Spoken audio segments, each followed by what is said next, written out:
Ini ada kata-kata walau lam yakhluq jannatan wala nar. Dan walaupun dia tidak menciptakan surga dan neraka, tetap dia berhak untuk ditakuti dan diharapkan.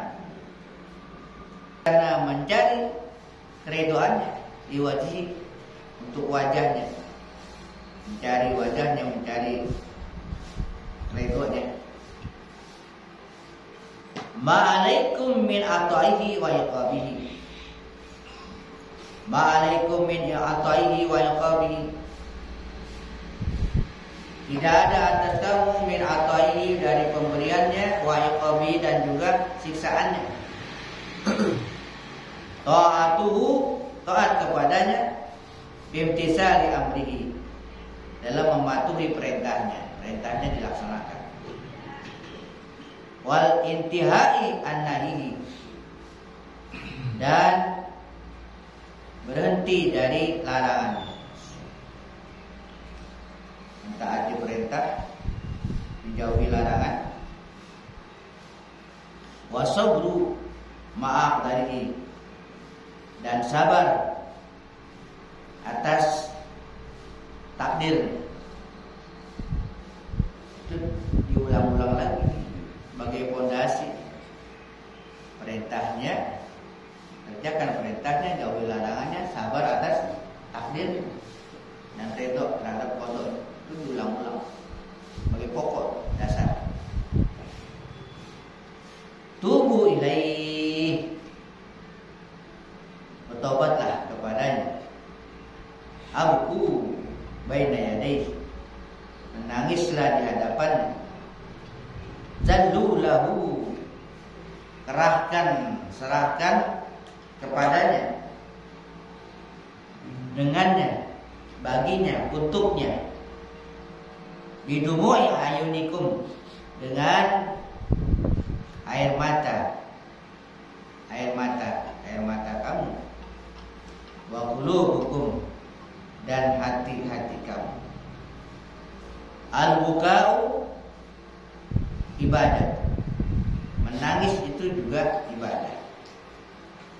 Wa huwa mubalaghatun fi dhulli, menangis itu merupakan mubalaghah, yang penyangatan, yang pada puncaknya daripada fitul, dalam kerendahan, kehinaan, merasa rendah, merasa hina sehingga sampai nangis. Orang yang berdosa, dosanya karena dosanya besar, ya, sampai nangis, menandakan ibadah sebagai mubalaghah fitul. Idza mutta 'ala taubati wa niyatis salihati wal a'malil zakiyati, apabila engkau mati di atas taubat dan niat yang soleh, niat yang baik, dan amal yang suci, nafa'akal haqqu, maka al-haq, al-haq ta'ala, Allah ta'ala memberikan manfaat kepada engkau, memberikan manfaat. Wa tawalla, dan melindungi engkau. Mujazatal mazlumin, melewati orang-orang yang dizalimi.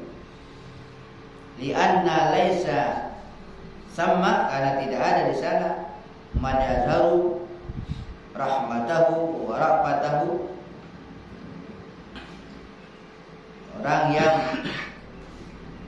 menzahirkan kasih sayangnya, lita'iina, rahmat dan kasih sayangnya, lita'iina lahu, bagi orang-orang yang taat kepadanya. Enggak ada lain kecuali Dia, Allah. Alaika bimahabbatihi fid dunya wal akhirah, wajib atas engkau mencintainya di dunia wal akhirah, di dunia dan akhirat, wajib mencintainya. Ij'al mahabbatahu, jadikanlah mahabbatahu, kecintaan kepadanya, ahammal asya ilaika, sebagai sesuatu yang paling penting, yang terpenting. Ya, yang terpenting dari yang penting adalah menjadikan mahabbah, kecintaan itu kepada Allah suatu hal yang paling penting, yang terpenting dari segala sesuatunya. La budda laka minha, yang tidak boleh tidak daripadanya, yang enggak boleh enggak, yang wajib, yang harus. Fahiyallati tanfa'uka, maka dialah mahabbah itulah yang tanfa'uka, memberi manfaat kepada engkau. Kullun minal khalqi yuriduka lahu wal haqqu yuriduka laka. Setiap makhluk yuriduka, menginginkan engkau lahu, untuk dirinya. Kalau makhluk ya, menginginkan engkau, berinteraksi kepada engkau, itu untuk dirinya, manfaatnya gitu. Apa-apa itu arahannya untuk dirinya, yang berbuat baik untuk dirinya. Wal haqqu yuriduka laka, sementara al-haq, Allah, yuriduka, dia menginginkan engkau, menghendaki engkau, laka, untuk diri engkau sendiri. Jadi kalau Allah itu dia menginginkan kita, untuk diri kita, keuntungan, manfaat. Kalau makhluk untuk dirinya, dia berikan sesuatu pada kita, bukan untuk kita, berhak untuk dirinya, supaya dapat sesuatu yang lain. Ya, apa dapat pahala, dapat apa? Jadi untuk dirinya kalau makhluk. Tapi kalau Allah, dia kan nggak perlu apa-apa. Dia menginginkan kita untuk diri kita. Makanya ya seperti itu. Ya. Nah, akan memberikan manfaat yang lebih dicintai.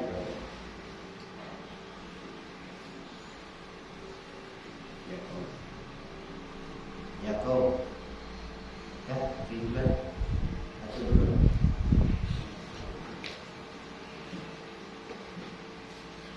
Tuh, kata kopi lah.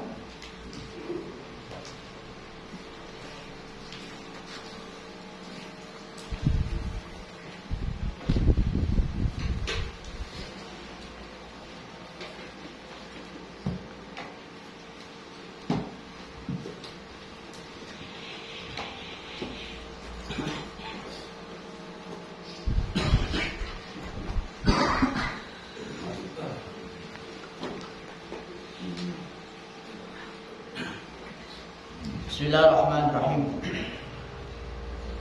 Ma'rifat kepada Allah Subhanahu wa taala, mengenal nama Allah Subhanahu wa taala Al-Hakam. Al-Hakam. Al-Hakam adalah nama Allah Subhanahu wa taala yang ke-29. Al-Hakam artinya yang menghukumkan, atau yang memutuskan, dan yang membuat hukum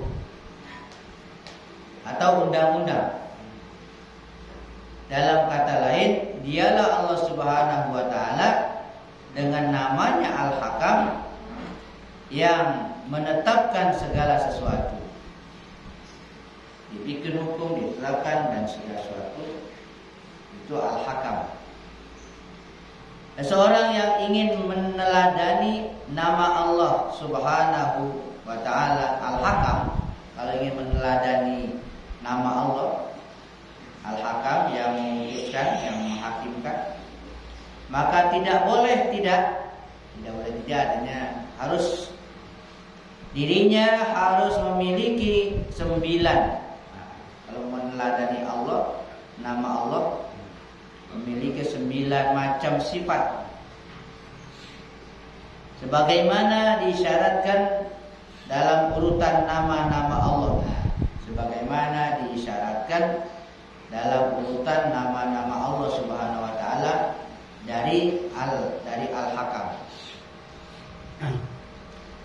Kita tarik kepada 9 nama sebelumnya, yaitu Al-Alim, Alim dari al-alim. Al-qabid, al-alim yang mengetahui. Al-qabid yang menggenggam. Al-basit yang meluaskan. Al-khafid yang merendahkan. Al-rafi' yang meninggikan. Al-mu'izz yang memuliakan. Al-mudil yang menghinakan. As-sami' yang mendengar. Al-basir yang melihat. Kemudian baru Al-hakam. Allah Subhanahu wa taala Allah Subhanahu wa taala dia bernama Al-Hakam. Dia bernama Al-Hakam. Jadi Allah bernama Al-Hakam karena dia memiliki 9 nama-nama tersebut. Nama yang tadi sudah disebutkan dia punya semuanya. Jadi seorang yang meneladani Al-Hakam ini, jadi seorang yang meneladani Al-Hakam ini, yang pertama, ia harus punya sifat alim. Jadi hakim nggak? Kalau nggak alim gimana? Itu alim. Yakni punya pengetahuan atau kepandaian. Yang kedua dan ketiga, ia harus punya qabid dan basit. Al-qabid dan al-basit, yakni mampu mengejutkan hati orang-orang yang jahat dan mampu menyenangkan hati orang-orang yang benar. Qabid dan basit. Qabid artinya bisa mengejutkan orang-orang jahat dan basit menyenangkan orang-orang yang benar. Yang keempat dan yang kelima, ia harus punya khafid dan ar-rafi', yakni mampu merendahkan orang yang salah dan meninggikan orang yang benar. Harus mampu. Kalau nggak mampu nggak bisa. Yang keenam dan yang ketujuh, ia juga harus punya al-mu'izz dan al-muzil, yakni punya kemampuan memuliakan yang benar dan menghinakan yang salah. Yang benar dimuliakan dan yang salah dihinakan. Yang kedelapan dan kesembilan dari sifat-sifat yang harus dimiliki oleh orang yang meneladani Al-Hakam, yaitu as-sami' dan al-basir, yakni ia harus mempunyai pendengaran dan penglihatan. Dia bisa melihat dan dengar, baru bisa memutuskan. Itulah syarat-syarat bagi seorang yang ingin menjadi seorang hakim. Menjadi seorang hakim atau meneladani nama Allah Subhanahu wa taala Al-Hakam, yaitu mampu melaksanakan sifat-sifat tersebut. Dengan Al-Hakam, Allah Subhanahu wa taala menghukumkan dan memutuskan segala sesuatu dari makhluknya. Dan hukum serta keputusan Allah Subhanahu wa taala lebih tinggi juga lebih mulia dari segala sesuatu. Lebih tinggi, lebih mulia. Tidak ada di dunia ini yang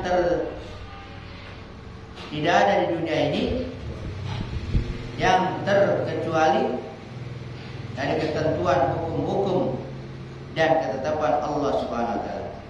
Tidak ada yang terkecuali, atau tidak ada yang bebas. Tidak ada yang bebas, tidak ada yang luput dari ketentuan Allah itu. Tidak ada yang terkecuali. Juga urusan dosa dan pahala. Tidak ada seseorang yang berdosa dan yang mendapat pahala, melainkan sudah keputusan dari Allah Subhanahu wa taala. Tidak ada seorang pun yang menanggung atau mewaris dosa orang lain.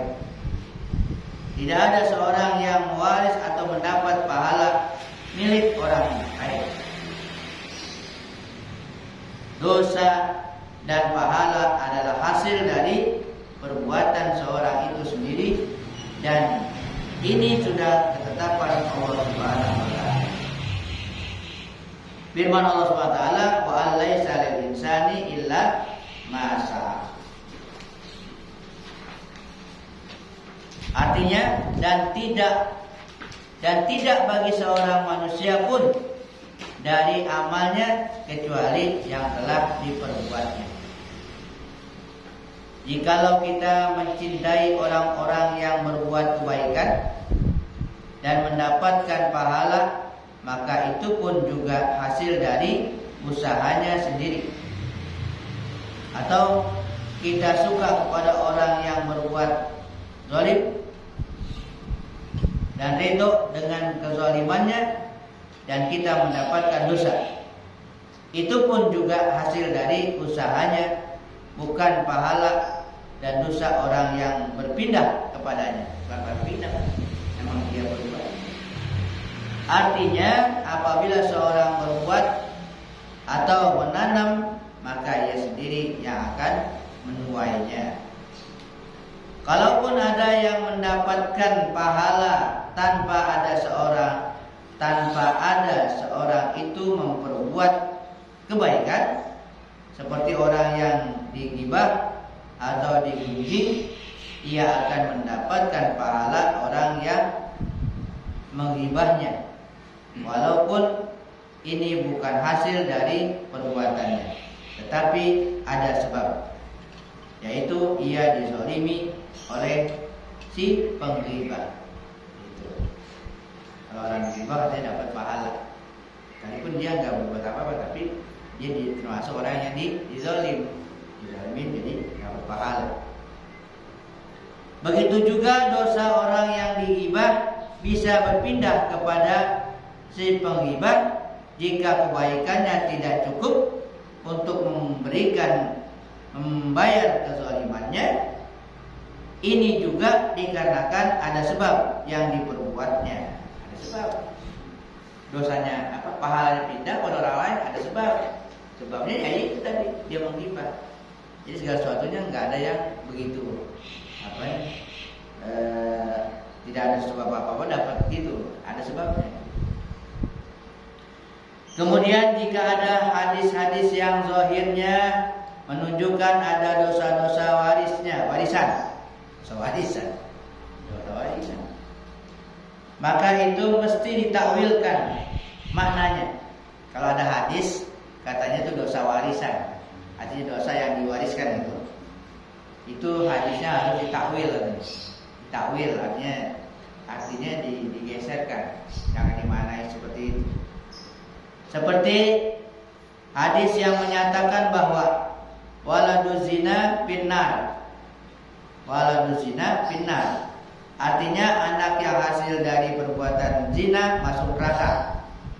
Padahal Al-Quran telah menyatakan bahwa seorang tidak menanggung dosa orang lain. Maka hadis itu tidak bisa dipahami secara zahir makna saja. Nggak boleh dipahami secara zahir maknanya saja. Zahirnya berarti ya begitu, masuk neraka. Tetapi harus ditakwilkan. Nah, bagaimana takwilnya? Ditakwil, ada takwil itu menampilkan yang berbeda dari zahir hadis. Anak zina masuk neraka jika ia memperbuat perbuatan seperti perbuatan orang tuanya. Itu. Jadi nggak ujuk-ujuk kalau dia berbuat baik nggak bisa. Kalau zahirnya kan gitu. Zahirnya seakan-akan dia berbuat apa aja neraka juga, enggak. Jadi harus ditakwil itu, hadisnya ditakwil. Artinya kalau memang anak itu juga nanti berbuat zina gitu. Kalau enggak ya enggak gitu. Karena Al-Quran tadi mengatakan sesuai dengan apa yang dia usahakan sendiri. Gitu. Mengapa hadis menyatakan demikian? Karena anak zina 99% lihat 99% akan meniru perbuatan orang tuanya. Dan ini sudah kebiasaan yang berlaku. Oleh karena ini Nabi kita Muhammad SAW menyatakan demikian bukan karena dirinya sebagai anak zina masuk neraka, dan bukan karena ia menanggung dosa orang tuanya, tetapi karena perbuatannya yang selalu condong kepada zina. Mengapa anak zina hampir dipastikan akan melakukan zina seperti orang tuanya? Dalam kitab hadis disebutkan bahwa di zaman dahulu anak yang terlahir dari zina maka tujuh turunan tidak masuk surga. Sedang bagi umat Nabi kita Muhammad SAW sampai 5 turunan. Mengapa demikian? Karena darah daging yang mengalir pada perbuatan si anak tersebut menjalar sampai anak cucunya sampai beberapa turunan, sehingga membuat si anak tersebut condong untuk melakukan perbuatan seperti perbuatan orang tuanya. Sepantasnya kita sebagai orang tua berhati-hati dalam mencarikan pasangan hidup anak-anak kita. Khawatir kalau anak cucu kita nanti akan melakukan zina juga. Di samping durhaka kepada orang tua, salah satu maksiat yang disegerakan Allah Subhanahu wa taala siksanya dalam dunia yaitu perbuatan zina. Jika kita durhaka kepada orang tua, kita akan dibalas Tuhan. Anak kita pun nantinya lebih durhaka dari kita kepada kita. Kalau kita berbuat durhaka kepada orang tua, nanti anak juga akan berbuat durhaka kepada kita. Begitu juga jika kita melakukan zina, maka anak kita juga akan melakukan zina. Tentunya jika kita tidak minta ampun kepada Allah Subhanahu wa taala. Jika kita minta ampun dan bertobat dan Allah Subhanahu wa taala terima taubatnya, tentu Allah Subhanahu wa taala akan mengampuni. Jadi, anak zina sebenarnya suci. Ia tidak berdosa sebab perbuatan orang tuanya. Hanya darah yang mengalir di tubuhnya yang menyebabkan ia condong kepada zina. Artinya tidak semua anak zina masuk neraka. Jika ia dididik untuk selalu berbuat baik dan berusaha untuk menghindari zina, tidak menutup kemungkinan ia akan menjadi baik. Mengapa kebiasaan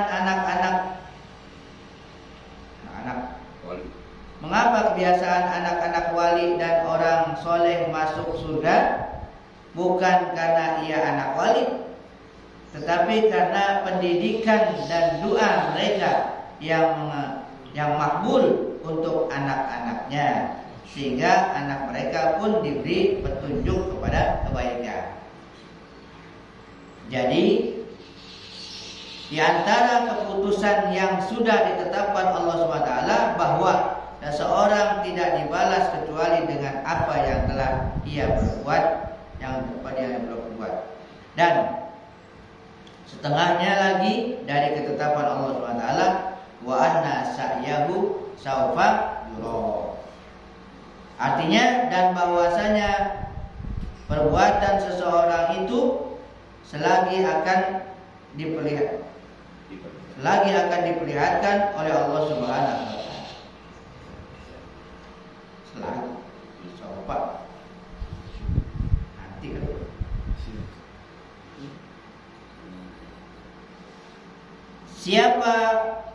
Siapa saja orangnya, ia akan diperlihatkan oleh Allah Subhanahu wa taala. Siapa aja orangnya?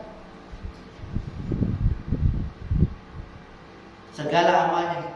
baik berupa ketaatan ataupun kemaksiatan. Dan ini suatu keputusan dari Allah Subhanahu wa taala. Demikian. Innal abrara lafi na'im wa innal fujara lafi jahim.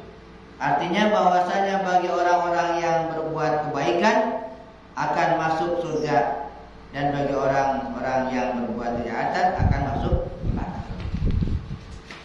Dimasukkan Allah Subhanahu wa taala orang-orang yang jahat ke neraka dan orang-orang yang baik ke dalam surga tidaklah wajib bagi Allah.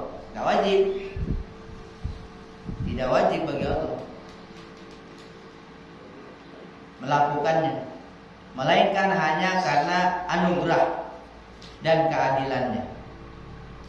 Dan demikian itu juga sudah keputusan dan ketetapannya. Jadi bukan kewajiban. Orang taat wajib bagi Allah masukin ke surga. Enggak ada kewajiban, enggak ada keharusan. Karena Allah dipaksa dong. Orang yang masuk neraka wajib bagi Allah masukkan neraka. Enggak juga. Kalau dia mau masukin. Kalau enggak, dia diampunin. Semua dia. Jadi kalaupun yang ada dimasukkan ke surga itu karena anugerah Allah, rahmat Allah. Kalaupun ada yang disiksa itu keadilan Allah. Allah adil karena dia salah. Kalau nggak salah nggak dimasukkan ke neraka. Sesudah kita beriman dengan nama Allah Subhanahu wa taala Al-Hakam ini, maka akhlak kita dengan nama itu yaitu menempatkan hukum Allah di atas segala hukum yang ada di dunia. Nih. Jadi efeknya ataunya buahnya dari keimanan. Nah, kalau kita imani nama Allah itu Al-Hakam, ya, yang Maha Menghukumi, maka ada kewajiban kita berakhlak, ya, dengan mengimani tadi dengan akhlak dengan nama itu, yaitu menempatkan hukum Allah di atas segala hukum yang ada di dunia. Jadi akhlak kita menempatkan hukum Allah di atas hukum yang lain, di atas hukum segala. Karena di dunia ini ada hukum yang namanya hukum akal. Ada hukum akal, menurut akal ini. Ada hukum adat biasaan. Itu di daerah kan ada hukum adat. Cara adat. Dan ada banyak lagi hukum-hukum bikinan manusia, yaitu hukum positif lah. Bagi orang yang beriman dengan nama Allah Subhanahu wa taala Al-Hakam, bagi orang yang beriman, maka ia mesti mengutamakan hukum Allah. Mesti mengutamakan hukum Allah Subhanahu wa taala di atas segala hukum bikinan manusia. Hukum Allah dulu. Contoh hukum adat yang tidak bertentangan dengan hukum Allah, yaitu ketika kita kematian, maka adat di kampung kita berkumpul membacakan tahlil untuk meninggal hari,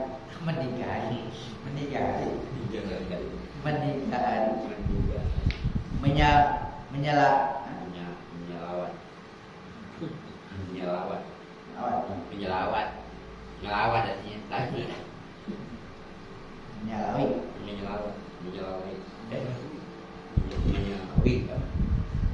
Meninggal hari, menyalawi.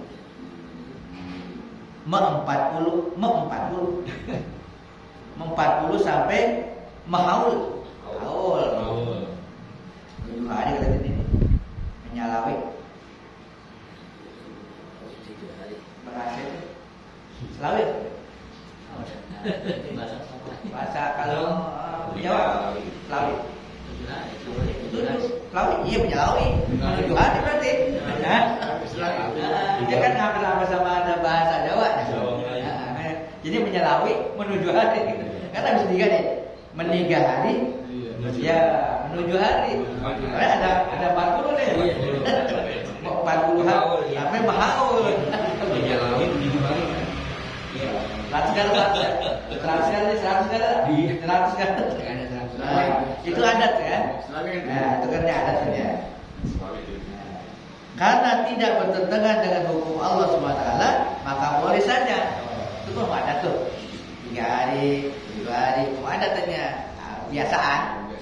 Nah, itu karena nggak bertentangan dengan hukum Allah, katanya dikatakan boleh saja kita melakukannya, asalkan hukum adat itu tidak dianggap ibadat.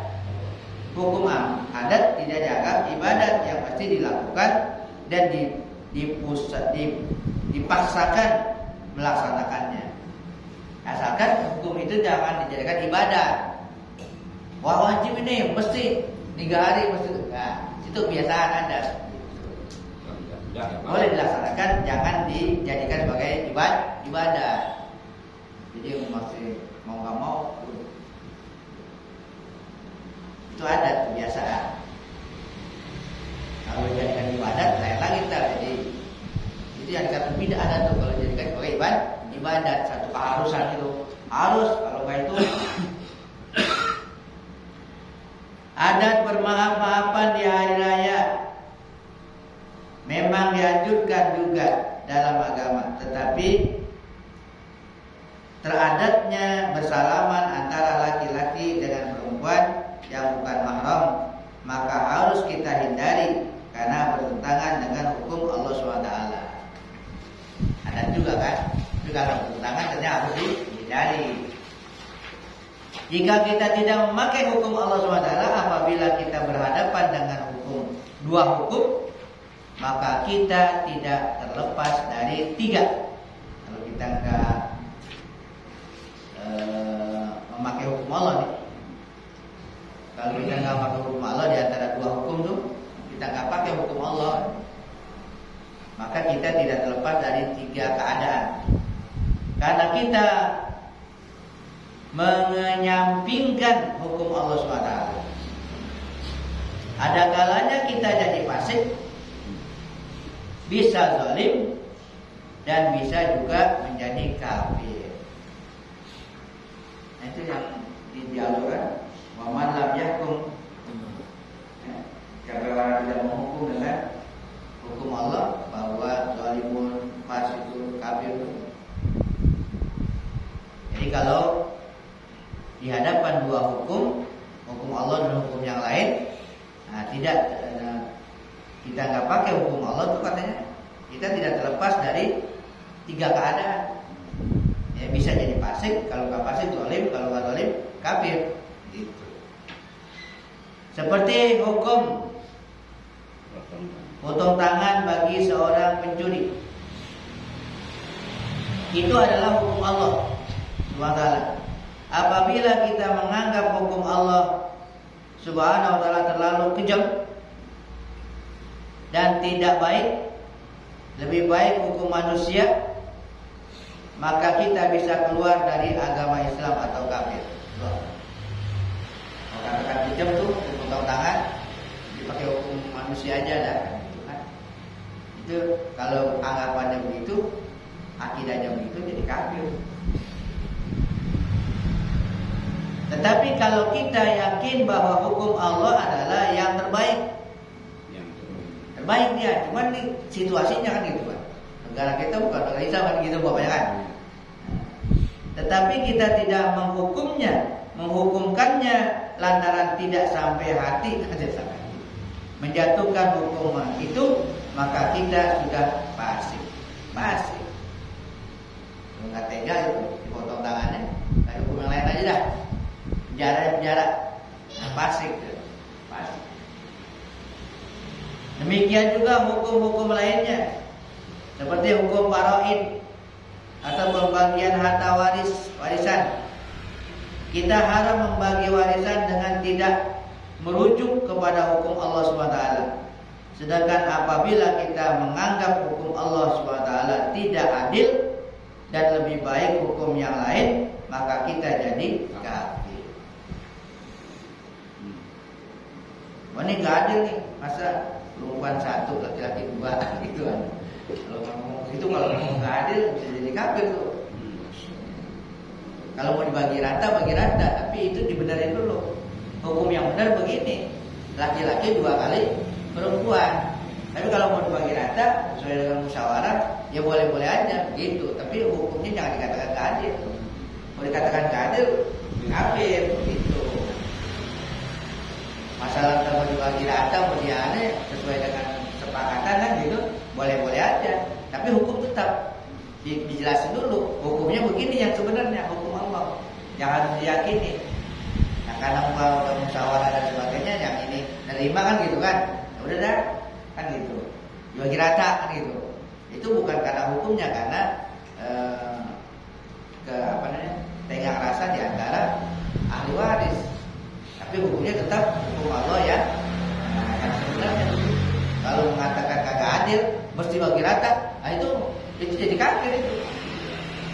Enggak, itu. Bagi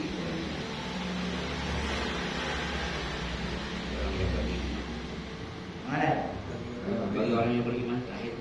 Bagi orang yang beriman dengan nama Allah SWT Al-Hakam, maka ia tetap berpegang kepada hukum Allah SWT, walaupun hukum itu memberatkan kepada dirinya.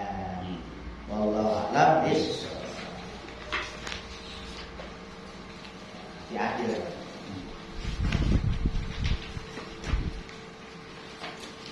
Afdhalul dzikri la ilaha illallah Muhammadur Rasulullah la ilaha illallah Muhammadur Rasulullah la ilaha illallah Muhammadur Rasulullah la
Muhammadur Rasulullah la ilaha illallah Muhammadur Rasulullah la ilaha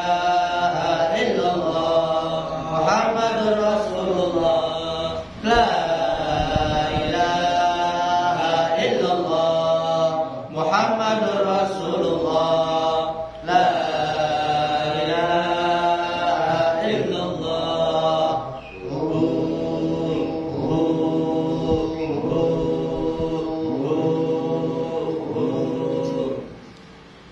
Al-Fatihah ila ruhi sayyidina Rasulillah Muhammad ibn Abdullah wa alihi wa ashabihi wa man wala wa jami'i awliya'illah wa asfiya'illah khususan sadatina al-alawiyyin wa awliya'il qawli ajma'in summa ila arwa'i masyayikh al-dhikri wa tauhid as-sayyid Umar bin Isa bin Rawah Samarkandi wa sayyid al-habib Umar bin Abdul Rahman Atas wa sayyid Khalid bin Abdullah al-Baras wal habib Isa bin Muhammad al-Habashi wal habib Ali bin Abdul Atas Wasyekh Ahmad bin Abdul Qadir Masin Wasyekh Muhammad bin Ahmad Masmus wa jami' masyayikh dzikri wa tauhid aina ma kan wa halat arwahuhum anna Allah tawassahu bir rahmah wal maghfirah wa yu'ina ala la ilaha illallah wa yatawaffana 'alaiha wa yuhaqqibuna bi haqa'iqiha wa yulzimuna tara'iqaha wa yaj'aluna min khawasi 'aliha ومن الذاكرين الله كثيرا بخير وعافية وإلى حضرة النبي محمد صلى الله عليه وآله وسلم الفاتحة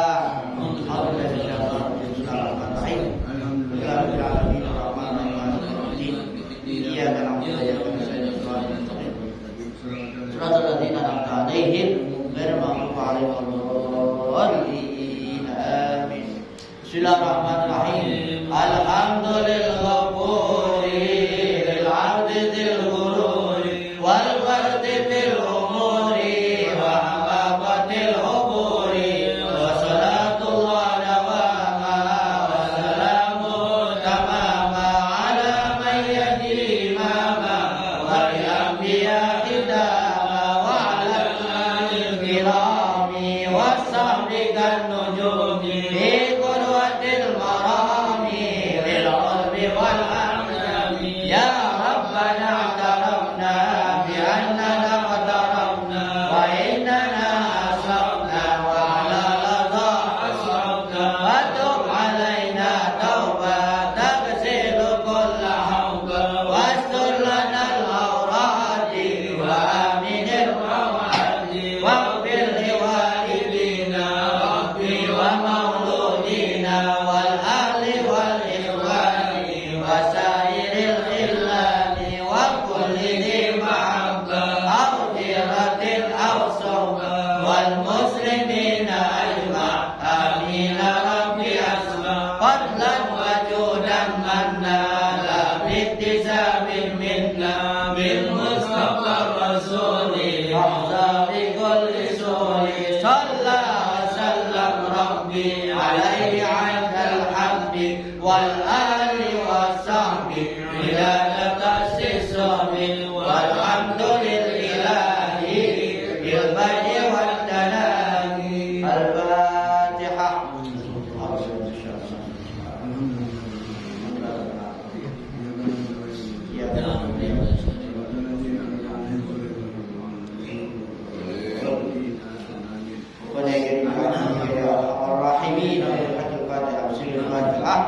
يا فارج الهم يا كاشف الغم يا من عبده يغفر ويرحم اللهم اجعل جل يا الله اجعل جل يا رحمن اجعل يا رحيم يا رب فيها سبحان